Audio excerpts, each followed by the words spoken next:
All over the media at the time, there's a New York Times article that says Jeffrey Epstein is indicted on sex charges as discovery of nude photos is disclosed, dated July 8th, 2019. And the Times reports a trove of lewd photographs of girls was discovered in a safe inside financier Jeffrey Epstein's Manhattan mansion.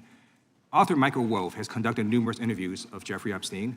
I'm going to play for you a video clip of what Michael Wolff said Epstein told him was in the safe and what he showed the author was in the safe. So let's please play that clip now. Today, we dive into a gripping confrontation at the heart of U.S. Oversight Representative Ted Lieu's sharp questioning of FBI Director Kash Patel. It was a clash of accountability and access of demands for transparency and assertions of legal constraint, all set amidst one of the most controversial investigations of recent years. The gentleman from California is recognized. Thank you, Director Patel, for being here today. The FBI searched Jeffrey Epstein's Manhattan residence, correct? I believe that happened in 2018. I think there was 2 locations, sir. It's 2019, and in that residence, the FBI found a safe, correct? I don't have the catalog of evidence in front of me. In that residence, the FBI found a safe, correct? I'll accept your representation. Okay. And in that safe, the FBI found topless and lewd photographs of girls, correct? Again, sir, I'll accept your representation. I don't know. Thank you. It was all over the media at the time. There's a New York Times article that says Jeffrey Epstein is indicted on sex charges as discovery of nude photos is disclosed, dated July 8th, 2019. And the Times reports a trove of lewd photographs of girls was discovered in a safe inside financier Jeffrey Epstein's Manhattan mansion. Author Michael Wolff has conducted numerous interviews of Jeffrey Epstein. I'm going to play for you a video clip of what Michael Wolff said Epstein told him was in the safe and what he showed the author was in the safe. So let's please play that clip now. Elected. I was sitting talking to Epstein, and he said, "Wait a minute, I got to show you something." And then he went into his safe, and he came out with photographs. They were Polaroids, I think, and he kind of spread them out like playing cards, and it was Trump. I mean, I think there were a dozen of them, and it was Trump with girls of an uncertain age at Epstein's Palm Beach house, where all of the things that he would ultimately be accused of took place. And I remember very vividly 3 of them. There are 2 in which Trump is, the girls, topless girls, are sitting on Trump's lap. And then a 3rd in which he has a stain on the front of his pants. And the girls are kind of pointing at it, sort of bent over, laughing. So, Director Patel, I'm going to ask you a very broad and general question. As you know, Donald Trump and Jeffrey Epstein were friends. There are, of course, photos showing Donald Trump together with Epstein, correct? I don't have the entirety of the photographs, but I think they've been photographed in public together. All right.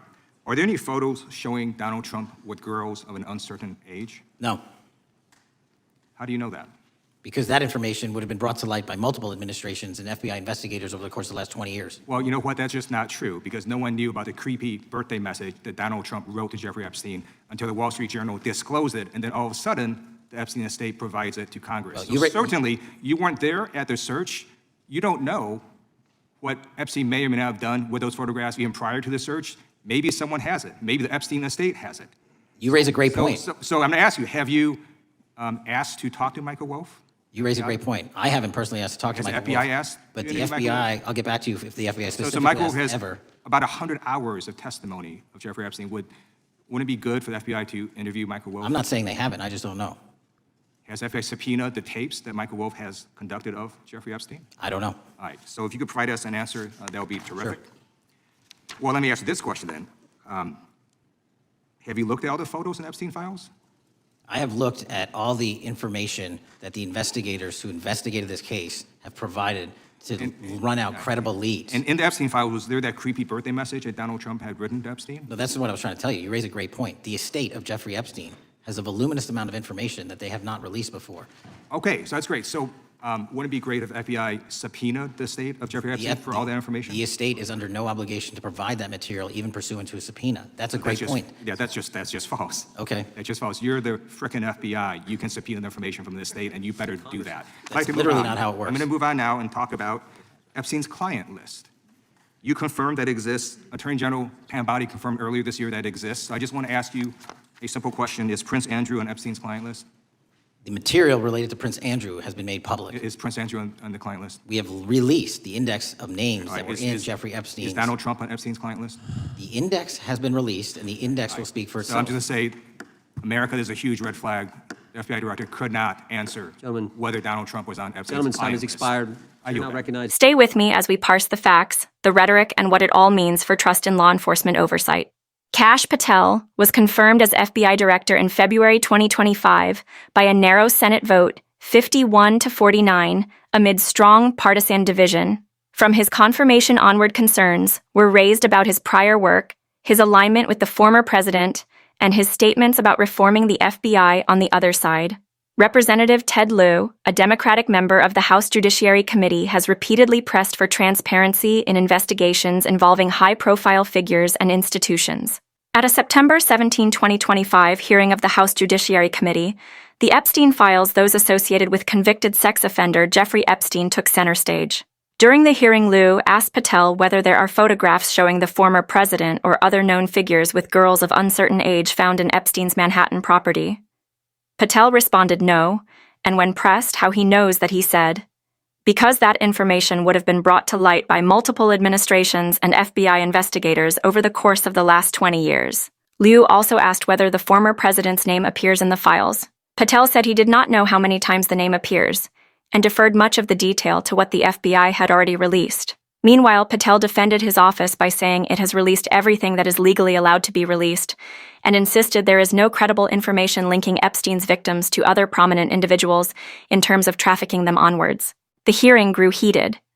Liu's pointed questions and Patel's refusal to be more forthcoming drew criticism and raised questions of obstruction, transparency, and independence. Transparency versus legal constraint. Patel repeatedly cited legal restrictions, such as grand jury confidentiality, sealed materials, and non-disclosure orders, as reasons parts of the record cannot be disclosed. Accountability and trust.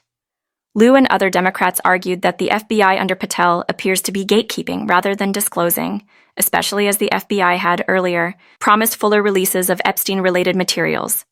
Leadership and independence concerns. Critics say Patel's narrow confirmation, his prior alignment, and his handling of internal FBI reassignments signal a shift in how the Bureau may be governed from an independent law enforcement agency to a more politically responsive institution. Public safety and crime metrics. Patel has touted decreases in certain crime rates and an increased focus on field offices rather than the Washington headquarters. However, critics argue that the measure of success should not just be numbers, but also the transparency and fairness of investigations. The stakes are high if the FBI is perceived to withhold relevant evidence, especially in a case involving prolific child sex trafficking networks and potential high-profile names. Public trust is eroded. On the other hand, if the release of such material violates rights, endangers investigations, or prejudices, due process restraint may be warranted. The balance between risk and disclosure is central. The confrontation illustrated how oversight committees can force visibility, but also how they are limited by classification, sealed material, and agency discretion. Patel's assurance of releasing all credible material clashes with Liu's insistence that more must be done to satisfy public concerns.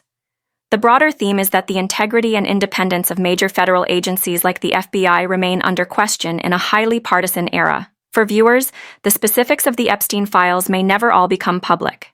But how agencies respond to questions of transparency becomes part of the story, conclusion, and audience question.